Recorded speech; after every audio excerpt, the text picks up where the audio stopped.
Welcome to the Man United stream. Hope you're doing well. What a day. What a day we've got. We've just had the Ruben Amorim press conference, so not just now, but we've had it this afternoon, and we've got lots of information to go off. Of course, it's a big one. It's a preview against Wolves at home. It's a must-win. Surely it's a must-win game. Is it just a formality, or do we have to be careful? Do we have to be careful despite the team that we're facing, who probably are the worst Premier League team I've seen in recent years? I mean, I cannot remember a time seeing a team that awful.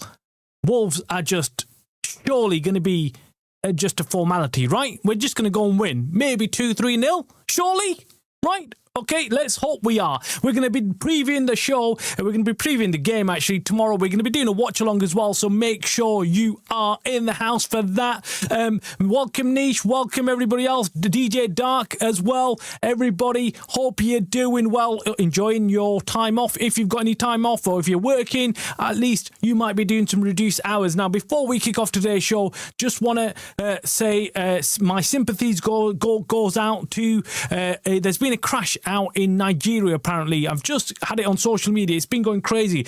I've just been trying to keep up with everything. And it involves Anthony Joshua, the heavyweight boxer, who's been involved in an accident, a fatal accident. Two of his friends, one being a YouTuber, social media personality called Healthy Mindset. I've not heard of him, but there are people who know. My friends have texted me saying, look, they know of him, and he's passed away. So unfortunately, really sad news coming out of this today of this accident that's happened in Nigeria. Apparently, they went into a stationary lorry, and Anthony Joshua survived. Though there's videos and footage of him being pulled out of the car. So look. Seriously, sad news. I'm glad Anthony Joshua is alive and well. I'm not sure how well, but he's well. We saw him getting out of the car, but obviously, our sympathies go out to the two his friends who have passed away. So I had to mention that at the outset of the show, because I know it's going around everywhere, all over social media. So I thought I'd mention that now. Let's get into the game and Wolves at home against Man United. Now, we have heard from Ruben Amorim today. It was his embargoed press conference from the other night. So when we won, he obviously has two sections of the press conference, and the second part was all about who will be starting against Wolves, who's fit, who's not fit. He mentioned Bruno Fernandes is not going to be fit. He also mentioned Kobbie Mainoo probably not going to be fit. I'm not too convinced with that. I'm hoping that we do get to see Kobbie Mainoo tomorrow in action at Old Trafford. And if not, at least put him on the bloody bench. Put him on the bench.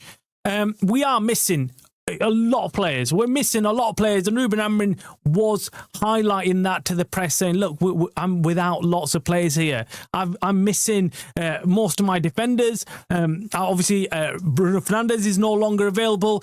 Mason Mount is a doubt as well, but we are hearing that he could start tomorrow. I would like to see Mason Mount in that starting lineup. He's been very good for us this season. Every time he started, I believe United haven't lost a game.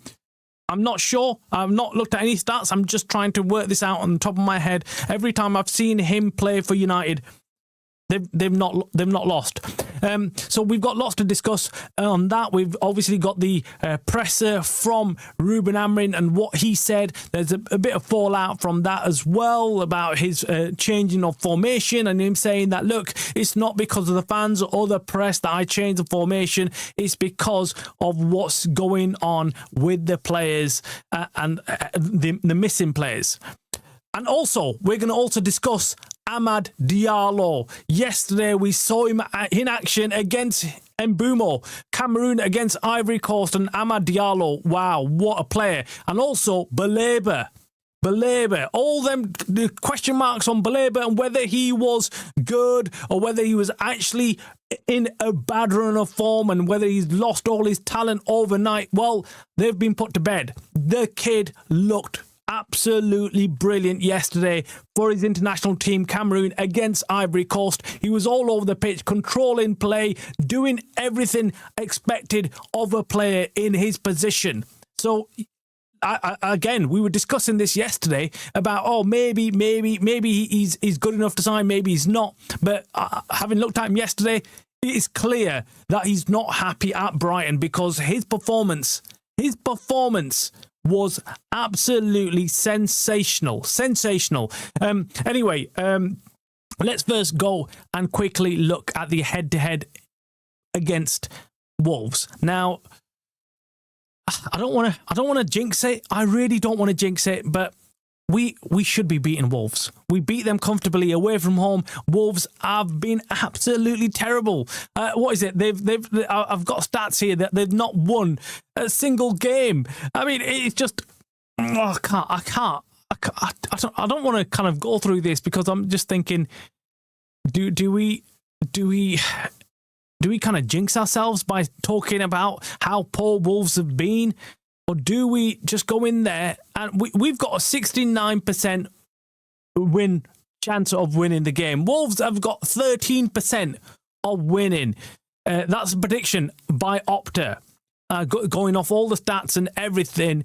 Look, I think we've got enough firepower, despite the players that we've got out, to go and get a result at home against Wolverhampton. The team that I would select, I would probably go with Senny Lemons, of course, in goals. I'd go for Dalot. He had a decent game last time out. Haven as well. Lisandro Martinez, Luke Shaw, Casemiro, Ugarte. I'm not sure about whether Mason Mount will be fit. If Mason Mount is fit, yes, I want him in there.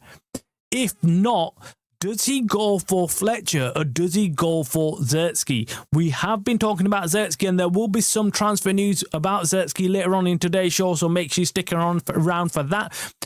Dogu as well in that left mid, of course. Come on, you cannot have a performance like that and then put him on the bench. Please do not do that, Ruben Amorim. Continue with what we were successful with, please.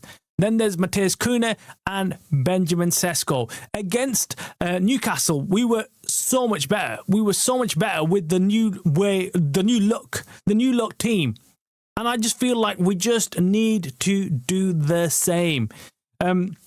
Again, looking back at when we were away from home against Wolves, I can't remember anyone actually causing us any problems. Even giving them one goal, even giving them that one goal in the first half, for me was really surprising. And I do not want to see another goal conceded. We need another back-to-back clean sheet. That would really do wonders for Senny Lemon's confidence and the defence in Haven and everybody else, Leacher. It would give them confidence that, yes, we're back to defending well. We're back to closing out these games. And look, is it a coincidence that Leacher came back, he started his first game, and United got the clean sheet? I just think that Leacher gives us that little bit more experience than any other defender in this current lineup. I'm hoping that we can see De Ligt maybe coming back. Again, we've heard from Ruben Amorim, and he's saying De Ligt is not ready to come back. He's quite a way off yet. Same thing with Harry Maguire. So we've got really no options other than what we've got available. And then, of course, in the midfield, he said Bruno Fernandes wants to come back to training. He wants to start playing again, but I'm not allowing him. And I've been warning you about this. I said to you guys, look, Ruben Amorim, even though Bruno Fernandes will be fit or he'll want to come back, Ruben Amorim will delay it because that's what he does. And then, of course, Mason Mount, big worry about him. I really want him to be fit. I really do not want to see another player injured. And Mason Mount, the poor lad, this is his opportunity to get some game time. This is his chance. And look, he has to be fit for these kind of games and this period of time where we know we're without players. like Mbeumo and Ahmad. Now let's move on. I mean, that's my preview done. I'm not going to waste time talking about United against Wolves. We all know what's expected. We all know what we need to do. It's a win, and that's all. There's no questions about it. I'm not going to go into detail about what this is and that is. We all know what that is. I want to move on to the next segment of today's show, and that is Amad Diallo. Amad Diallo, what a superstar. The Messi of United. That's what I swear. Do you know what? The guy just looked amazing yesterday. I was watching the game against Cameroon, against Mbeumo, and I thought, do you know what? There's quite a few players. I want to watch this game because I tuned in to watch Baleba. Despite, obviously, having Ahmad and, of course, Mbeumo playing in the game, I was looking at Baleba because I'd done the show earlier in the day and I'd said about how we were looking at Baleba again in January, how the rumours had reignited again, and how Fabrizio Romano and David Ornstein were both confirming that United might be back in for Baleba in January, and there might be a deal ready to be done in January at a cut price. And I thought, right, let me just go and check Baleba out. I need to go and check out whether he's actually poor right now, or whether he's actually not playing well, or whether it's just because of Brighton keeping him at the club. And I've got something to tell you. I've got something to report back from my watching the game yesterday. And it is, Baleba is still that player of last season. He has just down tools for Brighton. And whether you agree or disagree with that, I don't really know. But what I do know is that if he is going to be playing at this level, the way he played yesterday with his international team, I'll have him. Thank you very much. I'll have him for United. Absolutely. Absolutely. Sign him up. I say sign him up because he looked brilliant. He looked like the midfielder that we need in our team. The guy who was picking up the ball from the defence, carrying it forward, defending, attacking, everything. He had everything in abundance. Do you know what? We've been watching Anderson for Nottingham Forest, and we're like, whoa, he's doing everything. He's all over the pitch. That's exactly what Baleba was doing. He looked like a completely different player to what he does for Brighton, or what he has been doing for Brighton this season. And I was like, this can't be the same player. I had to name check him a couple of times because I was like, no, this can't be Baleba. Every time he was going forward, he looked like he could score goals. He defended really well. His passing was absolutely insane. And I was like, wow, we need to get this guy. If he can put in them kind of performances for Man United, we need him. We need him. It's absolutely clear that he's not happy at Brighton and he has down tools. Now, despite what you might think of that, and I'm the same, I'm not a big fan of players downing tools. I think that it doesn't bode well for the future. But if he's genuinely not happy at the club and he has been forced to stay there for whatever reason, whether he was guaranteed something, whether Brighton had told him, like, look, you give us this season and next season we'll sell you, and they went behind his back, or whether they refused to sell him despite saying anything to him, I'm not quite sure. But what I do know is that there is still a player in Baleba. Absolutely, guys. Do not be fooled. Do not be fooled by what he's doing at Brighton. Just take a look at even the highlights for Cameroon and you will see what I'm talking about. Now, the other surprise of the night, of course, was Ahmad. He was cooking. Absolutely cooking in that left wing position, and Nish, I hope he's on. Nish is on. Nish is someone who always has been fighting Ahmad's corner, and he's been saying every time we discuss it, Nish comes on and says Ahmad needs to be playing left wing. Ahmad needs to be playing left wing. We're wasting him in the left wing back position. Right wing back position. He should be playing in the right wing. We're wasting him in the right wing back position. And I'm like, yeah, I agree. Look, he's is lovely to watch when he's going forward. I love it when Ahmad just bursts into the penalty area. But then I'm thinking, well, he's doing a job right now. I don't know whether he would get into the team if we start saying I want to play right wing and stuff like that. But then, having watched him yesterday, I was like, I have to agree with Nish. In my head, that's what I was thinking. I was thinking, Nish has been saying this constantly, and I was thinking, and now I can see why he's saying this. Ahmad in the right wing position is just absolutely a necessity. And I hope Ruben Amorim was watching that and seeing what he can do from that position. He's bloody deadly. He's deadly. And I agree. I think now more so than before, Mbeumo in that number 9 and put Ahmad on down that right wing. And if he can cut in and put in left foot shots like he was doing yesterday, OMG, we've got a crazy attack. I'm telling you, we've got a crazy attack. Look, he's actually been pivotal for us, even from that right wing back position. He's been bloody brilliant. He's been brilliant. So I'm hoping that we can shift things around. And look, if Sesko is playing as he is and he doesn't improve over the time until the AFCON is over and he's not showing any goal threat, I think it would make sense that we at least try out playing Mbeumo through the middle and allow that right wing position to Ahmad. I think there'll be more balance. But anyway, look, so that was yesterday's performance. I was really, really happy to see Mbeumo, and of course there were some big names actually I was watching. There was Diomande as well for Ivory Coast, the young Bundesliga right wing player, forward player. Again, looked decent. I still think he is a rough diamond. I still feel like he's got lots to improve on, but he's definitely a young talent, someone who's very good. But we've got the finished article in Ahmad. We've got the finished article. Let's not go and look elsewhere. Look, for me, it's about Ruben Amorim trying things out, making sure that he can move things about. Be fluid, Ruben. Do not allow yourselves to get caught up in this battle of the egos and allow yourself to be sat there thinking, I'm not going to change my ways because I don't want the press or the fans or somebody else to get one over me. It's not about that, Ruben.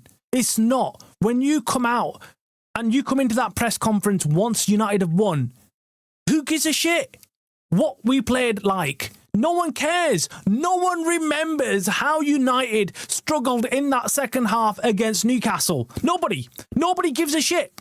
We won 1-0 and that's it. Everything else is forgotten about. Yes, at that time, you're bloody shitting your pants thinking we're going to lose or we're going to give a goal away. But as soon as the final whistle blows and you get that 1-0 win, no one gives a shit about anything. How United played, what they looked like, what formation it was. Nothing. No one cares about it. So Ruben needs to understand that. Understand that it's all about winning. Allow all the negativity and all this stubbornness about I'm going to play 3 at the back. And I really do not want to see 3 at the back tomorrow. I really don't. This is our chance to kind of experiment. And he's got a free hit, Ruben Amorim has, because he can absolutely turn around to the players and say, I'm doing this because I haven't got the players. I'm not doing this because I don't believe in the 3 at the back. That's what I think. So, look, I think that's the best way. Anyway, let me go to the chat and welcome everybody else to the show tonight.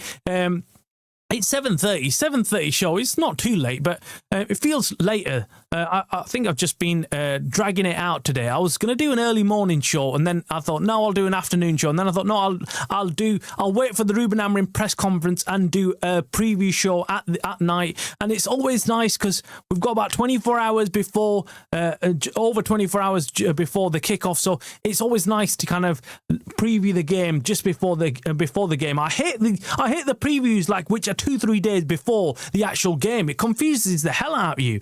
But anyways, welcome, Jim. Hope you're doing well. Hope you're enjoying your holidays and time off, if you've got any. Yes, Nish says, yes, Blaber is absolutely brilliant for Cameroon. Our suspicions have been confirmed. Yes, they have. Our suspicions have been confirmed with Blaber. Do you know what? I was thinking it could go either way now. It could go either way. Either Blaber turns up and he plays shit, and then we're worried. We're worried about United going and signing someone like Blaber in the January transfer window. It would put me off. It would put me off. I would be worried because I don't want United to go and spend that much money and throwing it away on a player. But Blaber is still the Blaber of last season, without a doubt. He looked like a bloody Terminator in there, in that midfield for Cameroon. I don't want Bruno back. Let's flog him in January, says Niche. Controversial. Look, Bruno, the way Ruben Amorim talks about Bruno, he's coming back as soon as he gets fit. And Ruben Amorim believes that he's his number one player, whether we like it or not. I mean, I too look at the midfield and against Newcastle, and I've thought about this long and hard, by the way, and I've thought, if Bruno Fernandes was playing in that midfield against Newcastle on a Friday, would we have won? Or would we have won, yeah? And I keep coming back to the conclusion that we wouldn't have, because we wouldn't have controlled the midfield like we had. So that's my opinion on it. Whether I agree with completely flogging him, I'm not quite sure. But then again, I did do that when it came to my career mode, and I'm doing that. I'm watching live career mode. If you ever watch it, I sold Bruno Fernandes immediately as soon as I became the manager of Man United. So maybe I'm just trying to sit on the fence there, but deep down I know what I would do, and that is cash out on Bruno Fernandes. I just feel like he's a luxury item that doesn't necessarily suit the Premier League. I might be completely wrong, by the way, and I accept there might be some fans out there who are Bruno Fernandes always. But for me, I look at him and think, yes, he's an assist machine or whatever, but of course you would be if you look at how many times he tries to pass the ball and make that wonder pass. But for me, I just feel like we need a better midfielder. If Ruben Amorim insists on playing this formation, if he really wants Bruno Fernandes to play his best football, why isn't he playing a different formation or system? Why is he insisting on playing Bruno Fernandes that deep? So that's my question. Why? If you really think he's that important to us, why would you be playing? I mean, imagine if you had a team. Imagine if you had prime Messi, right? If you had prime Messi or prime CR7, would you play them out position, or would you build a team around that player? So if Ruben Amorim really thinks Bruno Fernandes is the best player in the squad, why are you not building the team around Bruno Fernandes? That's my question. That's why I don't understand that one. Or why do you not get the best out of him? So yeah, the front three has to be Mbeumo, Ahmad, Dogu. Whoa, Dogu. Dogu's coming to the picture, guys. Dogu has arrived. I'm not quite sure. I still think Dogu's still got a lot to show, prove. I'd still have someone like who can finish the ball consistently. Like Kuna probably go up there for me right now. But yeah, I can see why you're saying that. Gomez Blaber works perfectly. Yeah, that would be a very good midfield for us. Ahmed is literally Messi. His dribbling is insane, and his shot yesterday, his goal was really, really elegant. Just smooth. Just curled it in. Really good goal. We have to be careful as he's going to get tapped up by PSG. Is that Ahmad? We'll have to see. I completely agree with what he's doing. He's smart. says, I think that's about Baleba. Baleba even said in his news interview he's not happy. Yeah, but do you know what I don't get with that is that why didn't he just flipping force a move in the summer? Why didn't he just put down a transfer request? But I did hear that the reason why he didn't put down a transfer request is because he would have been financially punished in some way. I don't know what way, but there's something in his contract saying that if he was to put down a transfer request, he would lose some kind of bonus or something. I don't know what it was, but that was the rumour anyway. No chance, Nish. Amorim loves Bruno. He talks about him in nearly every press conference since he's got injured. Yep, agreed. As I just said, Jim. Yeah, I agree. Every time you hear Ruben Amorim talking about Bruno, he just waxes lyrical about Bruno Fernandes this, Bruno Fernandes that, and da-da-da-da. And I'm like, yeah, okay. You know what? Yeah, I know he's a good player, but I just don't put him in the same category that probably Ruben Amorim does. If he's that good, why are you not playing in his position? Jim, I know we need to get as much as we can for him. 3-4-3 is coming back, and we're getting Baleba and Gomez. I would cash out on him. I really would. If the offers are coming in, like we're hearing from Saudi, I would, hands down, take the money. Take the money and run. Because this is a warning sign. He's got injured. This could be his first of many injuries, right? This is where he's getting old. He's getting to that age where injuries become more prominent and become more serious. Do we take the money and run, or do we feel that he's still got enough in the tank to give us at least 3-4 years? No, he hasn't. Think with your heads, guys. That's all I'm saying. Ahmad and Dogu on the wings is insane. Pace merchants and passion merchants. Do you know what?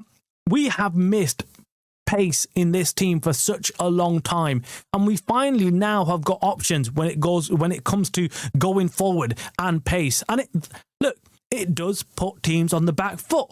Pace is very important. And yes, I know some people say, pace merchants and this and that. Look, that's how things work. Football, that's how football works. Down the wings, you need to have pace. You got pace, you're going to pin that defence back, and you're going to cause lots of problems. International is slower than the Premier League, not the same, can't judge Baleba. Yeah, I agree with that. I mean, look, it's the AFCON, defenders, midfield, a bit different to what you'd get in the Premier League. You wouldn't get that much space. I mean, there was times yesterday where Baleba had acres and acres of space to run into, and there was no one around him. But Ivory Coast, a decent team. They've got some very, very good players. So, I get what you're saying. But international, there's times when you see international football and players play in the international teams that look very different. But I still saw the raw talent that we saw in the season before. He looked like the Baleba of Brighton last season. That's what I saw yesterday. And I was like, wow, he's back. This guy is still the same player. Exactly, getting Bumo in the 9 and use Ahmad in left wing and Dogu on the right. Ahmad, I don't know what that is. Ambidextrous? Yeah, ambidextrous, yeah. Look, Ahmad is doing a job for United right now. I don't think if you ask him, he likes playing right wing back. Of course he doesn't. He's an attacking player. Why would he? Why would he like playing there? His whole season is going to be about assists and goals. He wants to score goals. So yeah, let's see. Sesko is a flop. Sorry, lads. He's not it. He's not it. I really don't want to face that reality, Niche. I really don't. And I'm really hoping that he is. I just feel like it's his first season, Bundesliga. He needs to get that out of his system.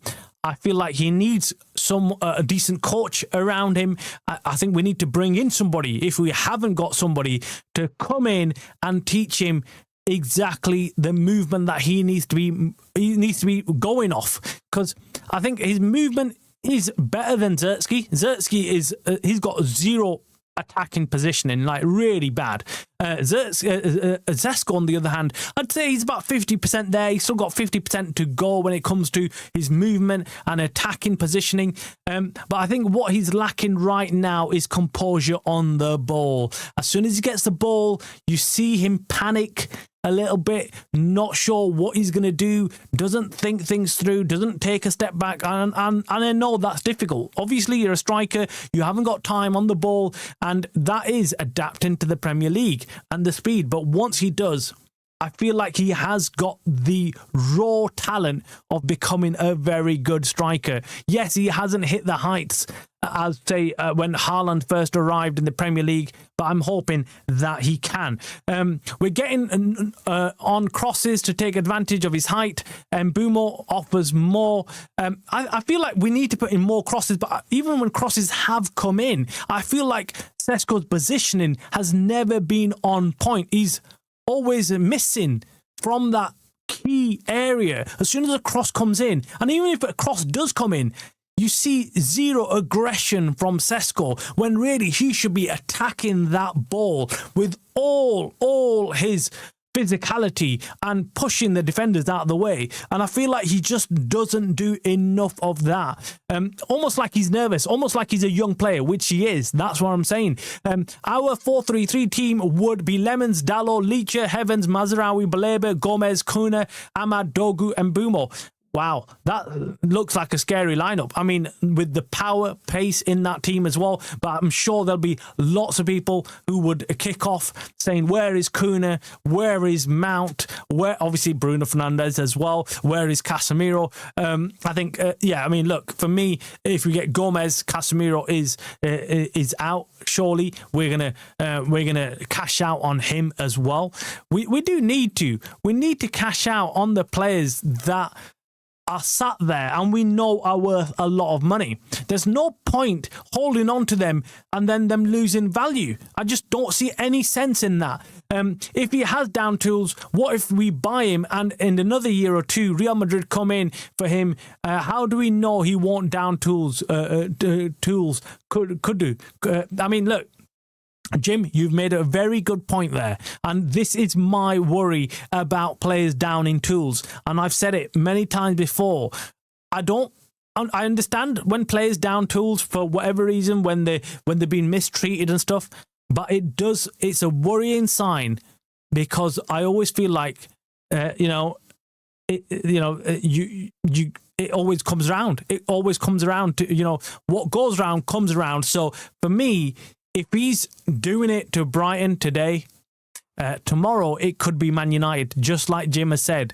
So if an offer does come in, and if another club come in for Baleba, will we be on the receiving end of Baleba's downing tool? That's what it is. That's why I feel like you should always maintain your professionalism. You should always just act like a professional footballer. You're getting paid. You've got to do a job, do the bloody job. And that's why I like Mark Gui. Mark Gui in Crystal Palace, look at the guy. He was that close to signing from Liverpool, off to his medical, apparently in the car, ready to go, and he got a call saying, turn your car back around and come back to Crystal Palace, my son. You're not going anywhere.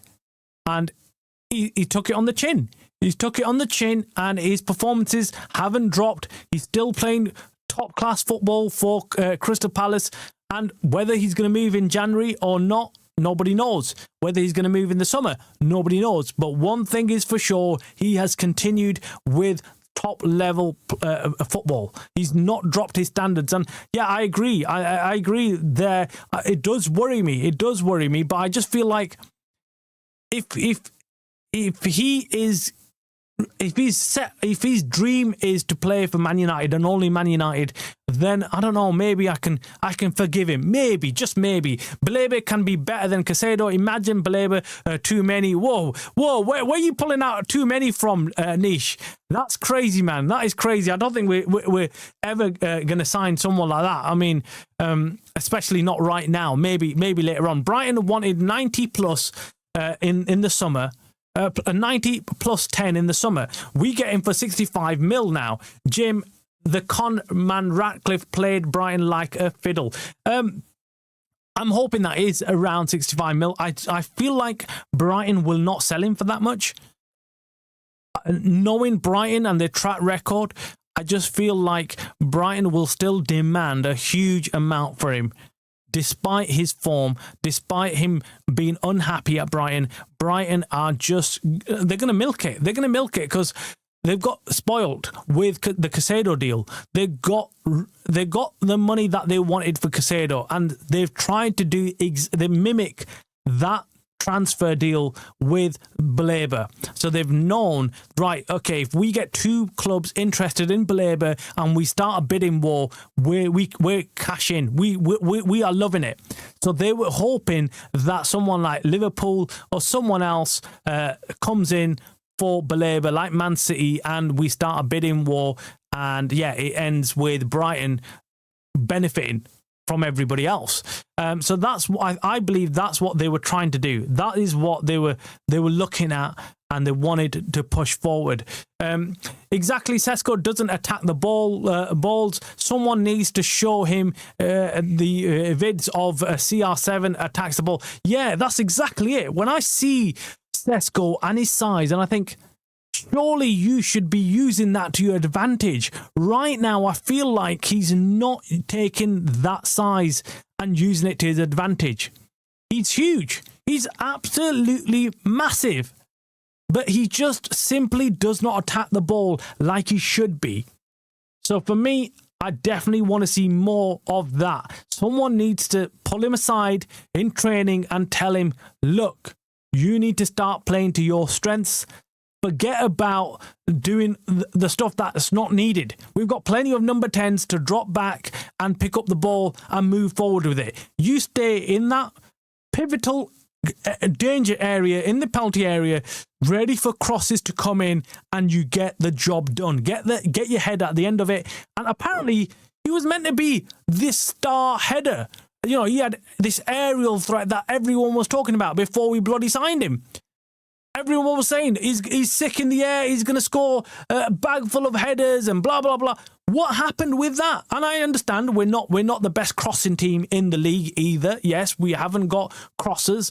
We haven't got a Gary Neville, just getting him in there, or David Beckham. But we still should be doing better. And yes, if that's the case, Ruben Amorim should be telling his wingers, look, get the ball in there every chance you get. Yeah, given all his physical gifts and not using them. Yeah, exactly, Niche. Exactly. I feel like he's got all this raw talent, and he's got all these gifts where he's 6 foot something, and near enough 7 foot, man. The guy is huge. I saw him in person arriving the day he arrived at Old Trafford. I can't remember what game it was. Was it Arsenal game? I think it was the Arsenal game. I can't remember now. It might have been the Arsenal or a friendly game. I think when he was first introduced to the crowd. But either way, he got out and he was massive. He was so tall compared to everybody else. So yeah, we just need him to look at other players in the Premier League and start following their lead or example. Haaland being one, Mateta being for his physicality, Voldemort, look what he's doing for Newcastle. He should be looking over at these players thinking, right, okay, this is how I should be doing it as well. I should be the most aggressive forward player for Man United. Currently, he's not. Currently, he doesn't do that. And I just hope that he would. I just hope that he would do more of that. And then we can see, we can see more goals from him. Because I feel like, I agree with Niche, because I think, well, the more that time passes and the more he doesn't score goals, the more we're going to start hearing more and more fans saying, get him out, get him off, get him off, get him off. Don't play him, sell him, and things like that. And I really don't want that to happen. I'm sick and tired of having to go out there and look at new strikers. This guy was meant to be the new boyhood superstar, the new Haaland, whatever you want to call it. And I was really looking forward to that. Unfortunately, that's not looking like it's happening anytime soon. Remember Torres smashing people out of the way? Yeah, man. Yeah. We want a bit of that. We want a bit of smash and grab. Just allow it. I think he's just too nice. I think he's just been too nice in the Premier League. I think he's come here and he's thought, right, okay, do you know what? I'm just going to be a nice player, a nice striker. No, screw that, mate. You need to be the nasty player. Get in their faces. Start flipping fouling. Start pushing and shoving the defenders and get in there and score goals. That's what you want to be doing. Allow all this pleasant football. I'm sick of that shit. I want to see some hard knock football at Old Trafford.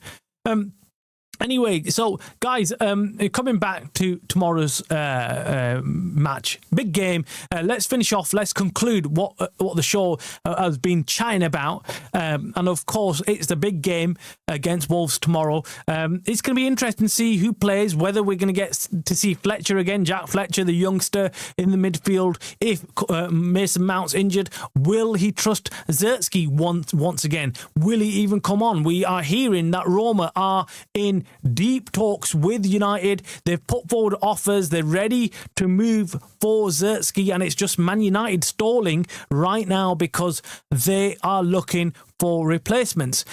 I think this is good news, and I'll tell you why I feel like it's good news, because if Man United are going to allow Zertsky to leave, that means they're definitely ready to bring somebody else in. There's no way possible they're going to sell Zertsky and then not have anybody else coming in, because can you imagine Ruben Amorim? I mean, he would absolutely have a hissy fit if we got rid of players but didn't bring any players in. Mason Mount injured. Not Mason Mount, sorry.